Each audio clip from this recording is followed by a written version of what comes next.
Penawaran resign atau pensiun dini dari Garuda Indonesia yang membuat galau.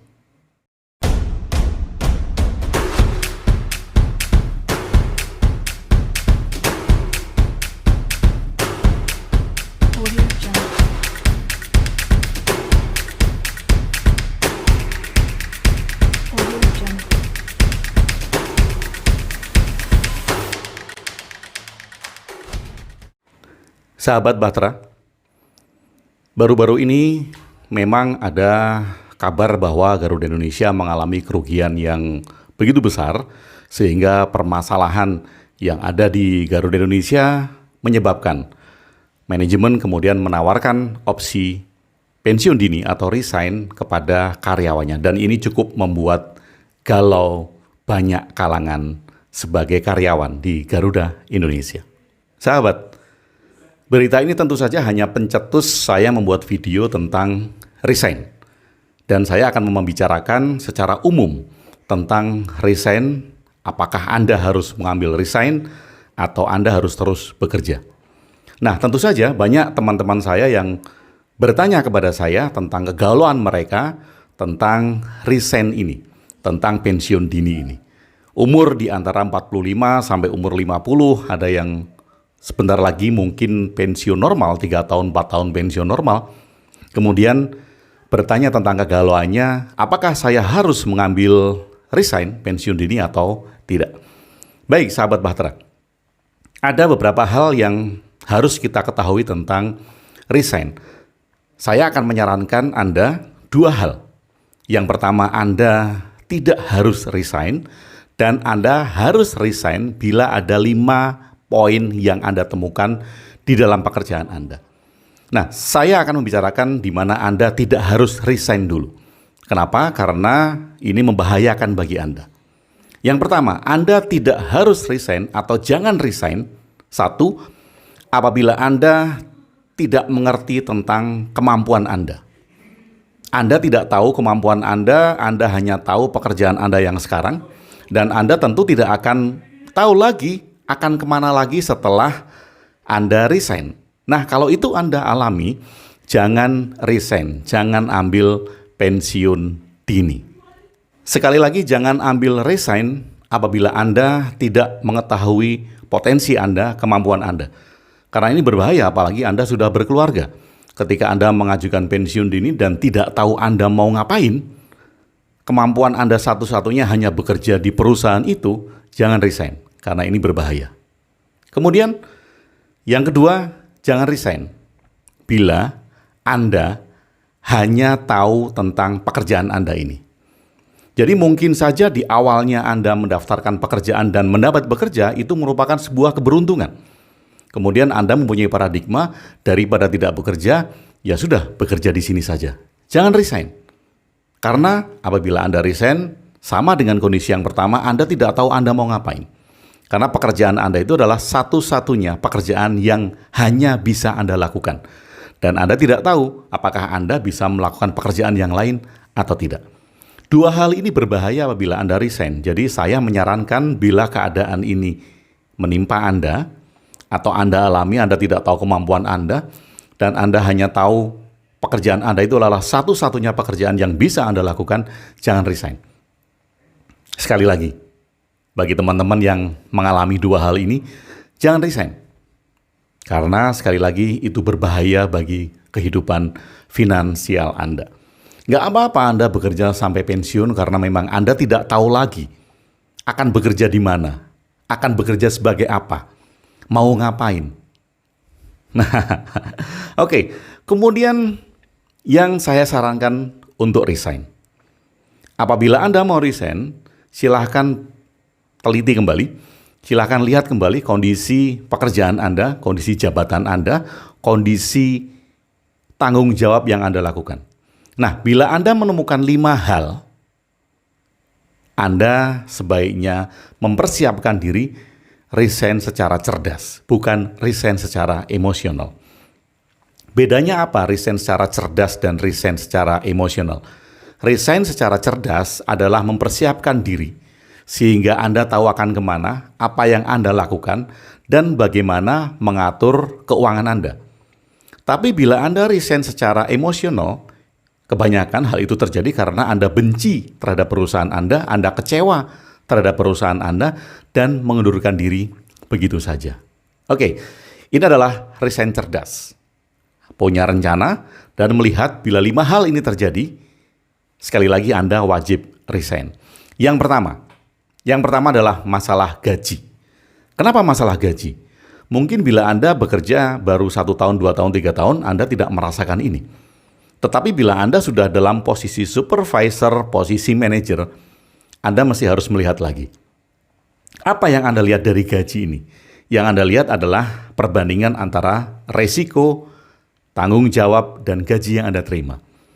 Apakah gaji yang Anda terima saat ini itu sudah sesuai dengan resiko dan tanggung jawab pekerjaan Anda?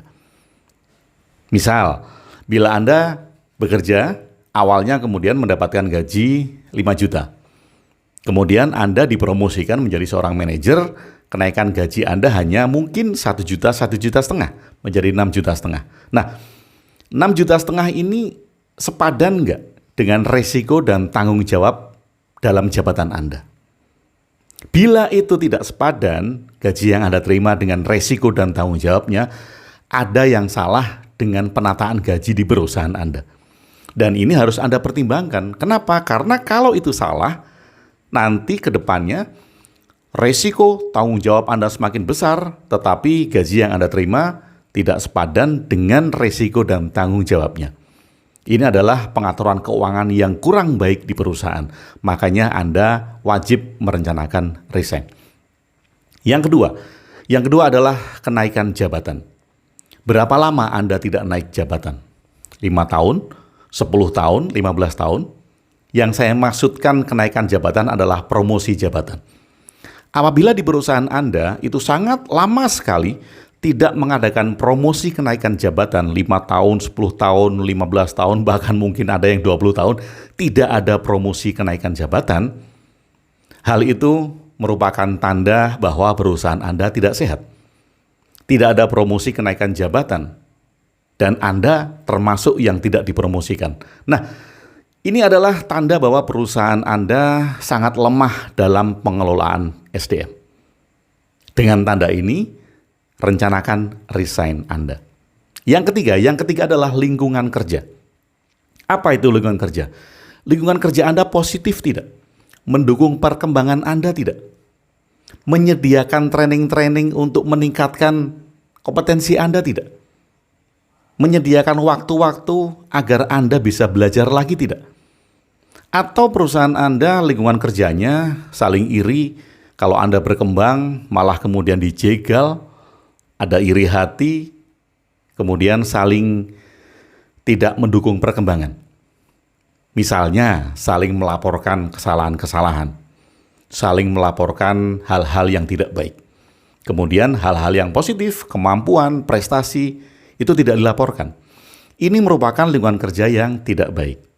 Bila Anda bekerja di lingkungan kerja yang tidak baik, tidak positif, tidak saling mendukung, tidak saling support, untuk apa Anda teruskan? Karena berapapun lama Anda bekerja di perusahaan dengan lingkungan yang seperti itu, tentu Anda tidak berkembang. Dan ini sangat mempengaruhi apakah Anda nanti bisa mengembangkan jabatan Anda atau tidak. Yang keempat adalah rasa bosan.